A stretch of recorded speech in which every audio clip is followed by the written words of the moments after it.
Ethiopia's Prime Minister said on Saturday an election due for 2020 would be free and should not be delayed by his sweeping reforms to the African nation's politics, economy and diplomacy.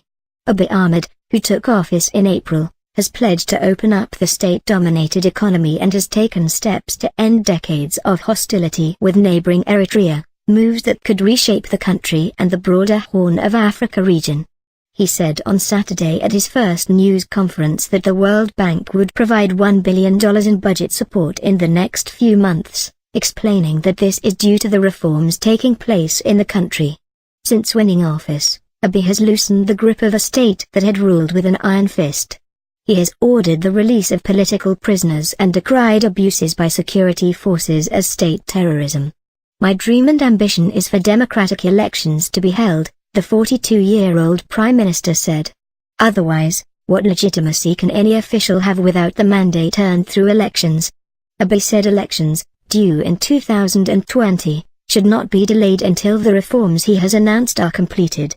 He said the ruling Ethiopian People's Revolutionary Democratic Front coalition's focus next year would be on preparations for free elections to be held. Abiy has promised to give more room to opponents in a nation of 100 million where no opposition lawmakers sit in parliament. He has lifted a state of emergency put in place after his predecessor resigned in February following 3 years of protests in which hundreds were killed by security forces.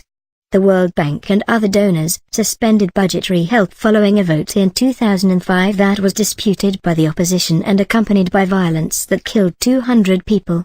The ruling coalition, in power since ousting dictator Mengistu Haile Mariam in 1991, has long been accused by the opposition of crushing dissent, a charge it had denied, though Abiy has spoken frankly since taking office about past abuses.